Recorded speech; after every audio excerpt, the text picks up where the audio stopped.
abraço a você, caro amigo internauta, minha gratidão por estar aqui acessando novamente o nosso vídeo, que você já sabe, pode também acessar pelo site da Editora Chico Xavier, que é o www.editorachicoxavier.com.br.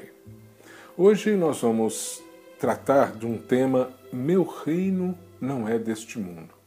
Foi uma frase que nos foi colocada por Jesus e nós vamos buscar uma melhor compreensão daquilo que ele queria e quer ainda nos ensinar. Vamos começar pelo 10º princípio fundamental da doutrina espírita, que é a imortalidade da alma. Nós sabemos que na questão número 115 de O Livro dos Espíritos, eles nos ensinam que enquanto espíritos eternos que somos, espíritos imortais que somos, nós somos criados em determinado momento simples e ignorantes, e recebemos uma missão para que através dela, da realização, pudéssemos crescer e aprender até atingir um grau de crescimento, de felicidade, que é o que nós ainda continuamos a buscar. Portanto, todos nós somos espíritos eternos. Fomos iguais na origem porque todos fomos criados da mesma forma, simples e ignorantes, e seremos iguais quando atingirmos o objetivo, já que Jesus nos disse: "Das ovelhas de meu Pai, nenhuma se perderá". Para que nós possamos trilhar esse caminho, buscar a nossa evolução, a doutrina espírita nos ensina que a reencarnação é um dos principais caminhos. Através das reencarnações, nós vamos vivendo experiências novas a cada momento de nossa existência e vamos assim aprendendo e crescendo. Entre uma reencarnação e outra, obviamente, no mundo espiritual, nós vamos também aprendendo, estudando, mas é importante que estejamos aqui reencarnados no planeta ou em outra casa, outra morada do Pai, porque a matéria, ela nos impulsiona ao trabalho. E o trabalho é a ferramenta primordial para que nós possamos aprender e crescer de acordo com o que nos ensinou o Mestre Jesus. O próprio Jesus dizia: "O meu Pai trabalha até hoje e eu trabalho também". Então, quando estamos na matéria, nós temos que buscar o sustento do corpo, alimentação, agasalho, abrigo, a casa para morar. Dentro das profissões, temos que buscar a cura para tantas enfermidades que nos afligem, que afligem toda a humanidade, buscar tecnologia para gerar melhores condições de vida, melhor conforto, e o progresso assim vai se construindo atendendo às nossas necessidades físicas. Por isso esse estágio na matéria é tão importante para que nós possamos buscar o crescimento. O que nós não podemos fazer é estar tão ligados à matéria, porque a matéria em si é a ferramenta de crescimento para o espírito imortal que somos. Então, muitas vezes, quando nós nos ligamos muito na matéria, nós nos apegamos demais, vamos ao cúmulo da avareza, nós acabamos perdendo tempo do nosso crescimento, das nossas reencarnações, e vamos atrasando a nossa chegada até o objetivo que Jesus nos falou da conquista da nossa felicidade. Por isso, uns vão chegar mais cedo, outros vão chegar mais tarde, de acordo com as escolhas que fizeram no caminho, já que nós temos o nosso livre-arbítrio. Mas todos chegarão com certeza a conquistar esta felicidade. Outro princípio fundamental da doutrina espírita é o 11º princípio, que fala da vida futura. Toda religião, nós sabemos, ela sedimenta os seus aprendizados, os seus dogmas, as suas teorias em uma vida futura. É a essência de todas as religiões a existência de uma vida futura. E é lá nesta vida futura que nós vamos buscar o cumprimento de todas as promessas que Jesus nos fez lá no Sermão da Montanha, quando ele nos falou: "Bem-aventurados os pobres de espírito, bem-aventurados aqueles que amam a verdade, bem-aventurados aqueles que forem perseguidos pela justiça por serem fiéis a mim, bem-aventurados os humildes de coração", e nos dando promessas que para esses bem-aventurados será o reino dos céus, eles herdarão a terra, eles serão pacificados, terão pacificados os seus corações. E as promessas de Jesus, nós que aqui estamos, verificamos a grande dificuldade de que elas sejam cumpridas aqui mesmo. Porque as pessoas aqui, a humanidade de um modo geral, todos nós passamos por dificuldades, por sofrimentos, desde o mais pobre ao mais rico, desde o mais saudável ao mais enfermo. Todos passamos por dificuldades e sofrimentos, porque são essas dificuldades que nos impulsionam para o progresso. Então, de fato, aqui é um local onde nós buscamos aprender, é uma escola, e buscamos nos curar das mazelas que adquirimos em vidas passadas. Então, posso dizer também que é um hospital. Mas toda religião nos fala de uma vida futura, e nessa vida futura é onde se cumprirá todas as promessas das bem-aventuranças do querido Mestre Jesus. Todas as religiões ali se sedimentam os seus ensinamentos. Desde as mais antigas, os romanos cultuavam os deuses lares, ou os familiares, os espíritos de familiares desencarnados se tornavam os deuses lares para dar a proteção para a família que continuava encarnada. Nós temos dos gregos os Campos Elíseos. Os Campos Elíseos eram governados por Hades, que era um dos irmãos de Júpiter, e de Zeus, me desculpem, Júpiter é da mitologia romana e Zeus é da grega.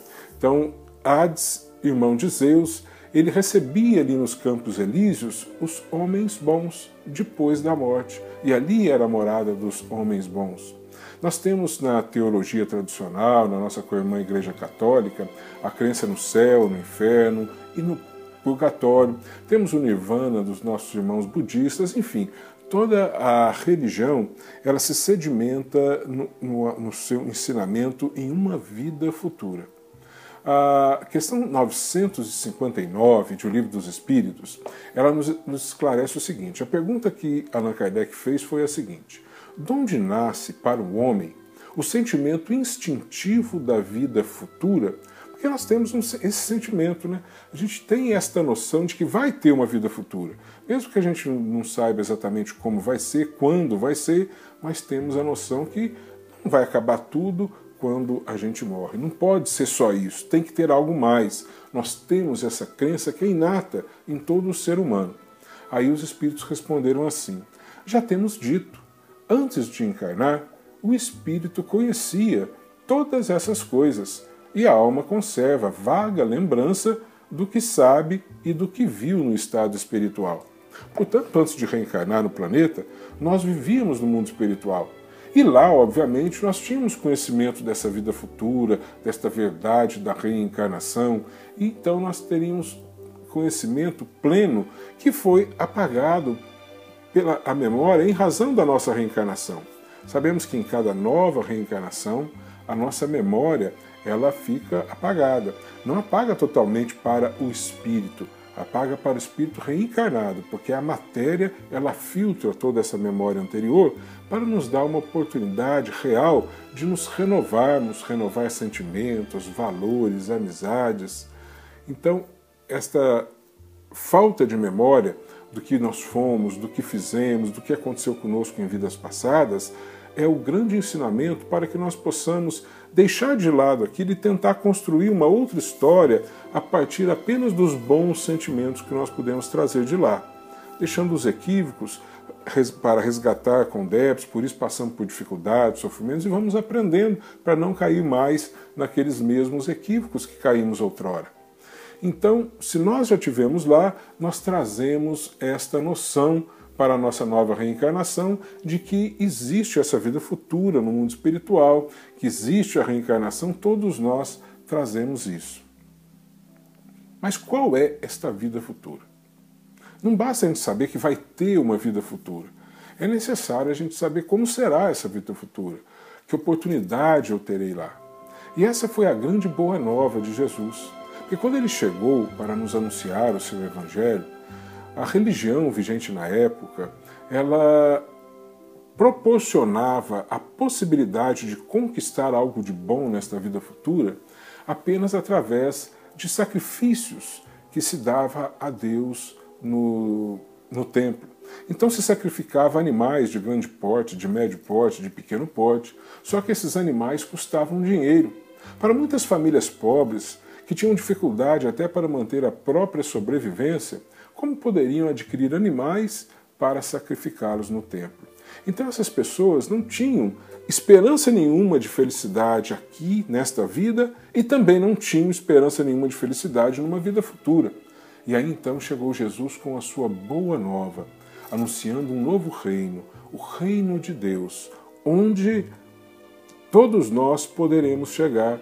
E não basta, não é necessário que tenha as riquezas amoedadas do mundo, que possa ter condições de ir lá sacrificar animais no templo, não é necessário ter autoridade, cargos, ser amigo deste ou daquele, nada disso. Só é necessário, nos ensinou Jesus, que nós nos amemos uns aos outros. Apenas a lei de amor é vista para dar um lugar de melhor condição para aqueles que a vivenciarem.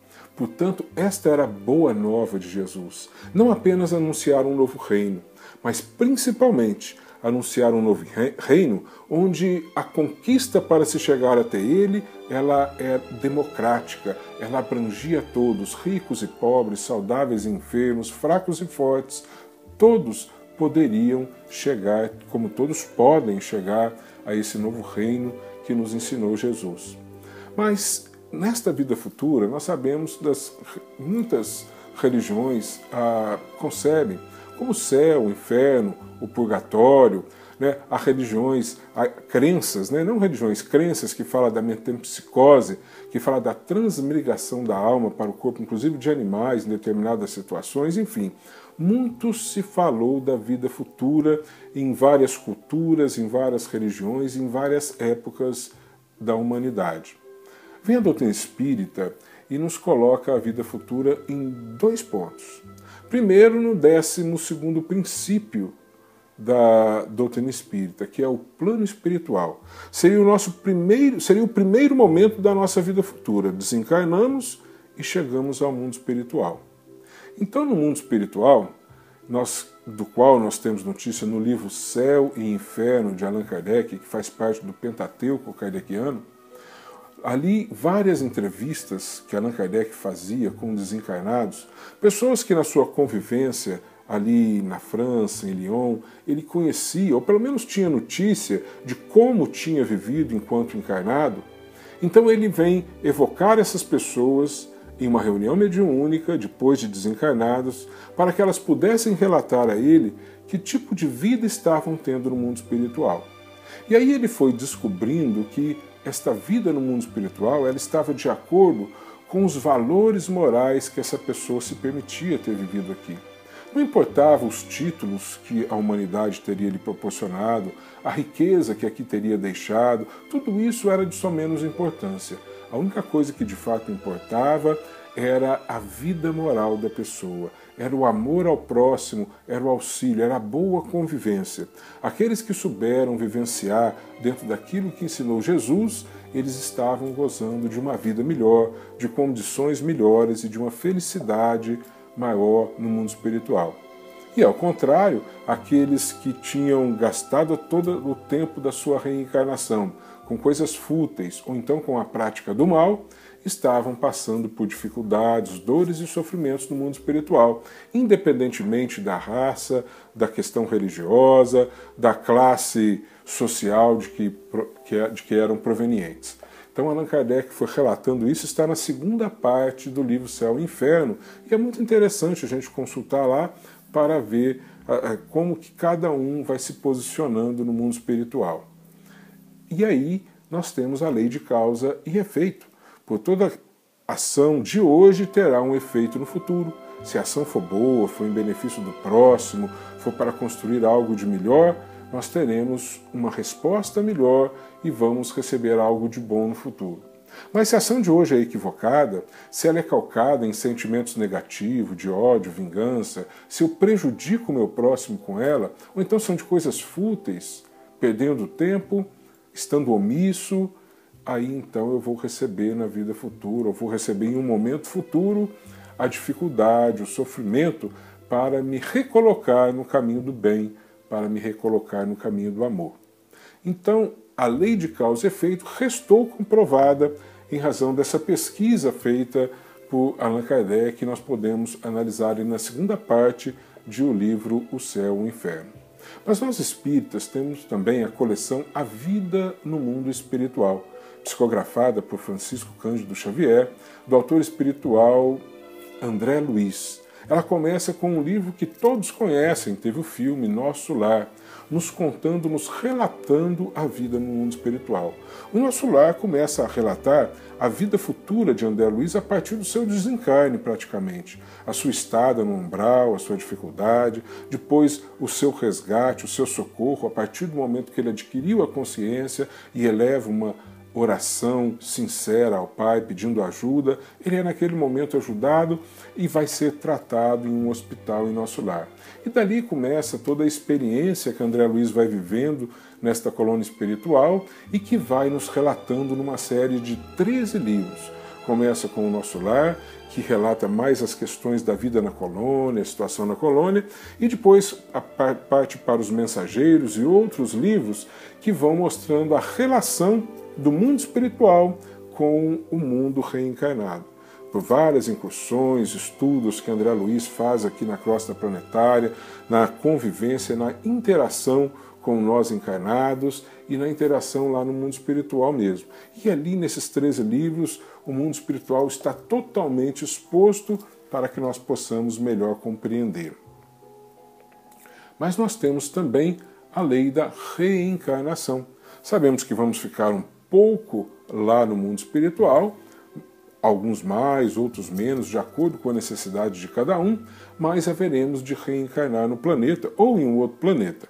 A reencarnação é o 8º princípio fundamental da doutrina espírita e faz parte da nossa vida futura.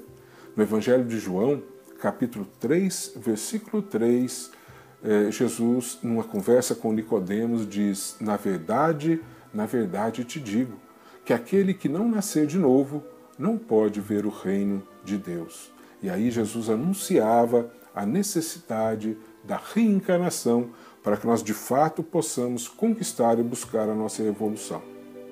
Então, na reencarnação nós vamos resgatar débitos anteriores, vamos vivenciar as dificuldades que nós não conseguimos superar no passado, vamos tentar de novo superá-las agora, vamos aprender e crescer. A nossa caminhada é uma caminhada para o progresso. Estando reencarnados, estando desencarnados, nós caminhamos para o progresso.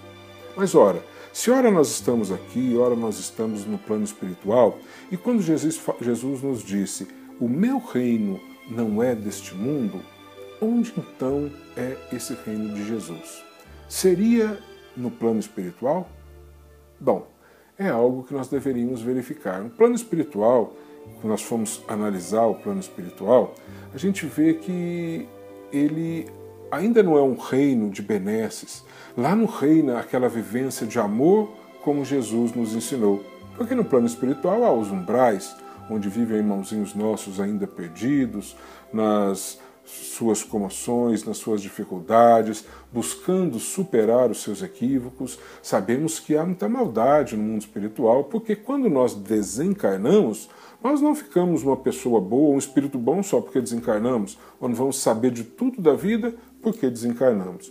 O desencarne é apenas o abandono do espírito, que abandona o corpo físico, porque ele pereceu, e vai continuar a sua experiência no mundo espiritual. Continuaremos lá a ser exatamente como somos aqui. Pensaremos como pensamos, o que nós saberemos lá é exatamente o que nós sabemos, a nossa cultura estará na medida daquilo que nós conquistamos, não mais e não menos. Portanto, se há maldade aqui, certamente há maldade também no mundo espiritual. Jesus disse: há muitas moradas na casa de meu Pai. Seria esse reino de Jesus, então, esse reino de Deus que Jesus nos anunciou, uma morada de espíritos puros que Emmanuel nos mostra no caminho da luz, que tem a comunidade de espíritos puros responsável pelo caminhamento da humanidade, pela construção do orbe planetário? Será a morada onde estão esses espíritos puros o reino de Deus? É uma questão que nós devemos analisar. Porque se lá há maldade, aqui também, no plano físico, sabemos que há maldade. Aqui ele já disse: o meu reino não é deste mundo. Há o mal, há pessoas que não creem em Deus, há outras pessoas que mesmo crendo praticam o mal, violentam os direitos do próximo, enfim. Então, onde e como é esse reino que Jesus nos anunciou que Ele estaria preparando lugar para nos aguardar? Onde seria esse reino de Jesus? Quando nós pensamos em um reino, nós pensamos muito na questão material, numa localidade física, com casas, ou então com grandes bosques, uma região assim, onde nós possamos estar gozando ali da nossa felicidade. Nós sempre pensamos de reino como algo assim. E Jesus, sempre que Ele nos fala muito da transcendência, Ele nos fala muito do espírito, das necessidades do espírito. Quando Ele estava lá no episódio dos vendilhões do templo, e que Ele disse para as pessoas, derrubem esse templo, e em 3 dias eu reconstruirei de novo, eles debocharam de Jesus. Riram dele imaginando que ele falava do templo construído por Salomão. Mas na realidade, Jesus não falava daquele templo. Ele falava do seu eu, do seu espírito imortal que era e é. E então derrubaram esse templo quando o crucificaram. E ele reconstruiu em 3 dias, voltando do mundo dos mortos para mostrar que a vida não perece, que a vida é imortal, que o ser é o espírito, a essência do ser, e não o corpo que nós vemos aqui. Então, um 3º dia, ele ressurge e mostra essa grande verdade. Então, qual é esse templo de que Jesus nos fala? Certamente não é um lugar físico. O verdadeiro reino de Deus, quando Jesus fala, o meu reino não é deste mundo, é porque Ele quer estabelecer o seu reino no coração dos homens. Ele quer reinar no seu coração, caro amigo internauta. Ele quer reinar no coração daqueles que sofrem, mas também quer reinar no coração daqueles que hoje fazem sofrer. Ele quer que cada um de nós passe a vivenciar a sua lei de amor, passe a utilizá-lo como o guia protetor, como o modelo a ser seguido pelos exemplos que ele nos deixou de amor pela humanidade, de amor pelo próximo, de realização no campo do bem. Portanto, vamos buscar abrir os nossos corações e entregar para que Jesus reine em nós, no coração de cada um de nós, a sua lei de amor, a sua lei de justiça, que nós possamos copiar Jesus, que nós possamos tê-lo de fato como nosso modelo. Porque na questão 625 de O Livro dos Espíritos, os Espíritos nos esclarecem que Jesus foi aquele que nos foi entregue por Deus para nos servir de guia e de modelo. Guia todos nós o queremos, porque o guia é aquele que nos conduz, nos toma pela mão, nos leva em todos os lugares, nos explica tudo aquilo que nós estamos vendo. Mas modelo é aquele paradigma que nós temos que ter lá para nos inspirar e tentar agir como ele agiria. Então é nos buscarmos indagar em cada novo momento que a vida nos trouxer, em cada novo desafio que a vida trazer para nossas vidas, nós vamos ter que buscar como é que Jesus agiria numa situação como essa. E vamos deixar que Ele reine em nossos corações. Só assim nós vamos de fato construir este novo reino.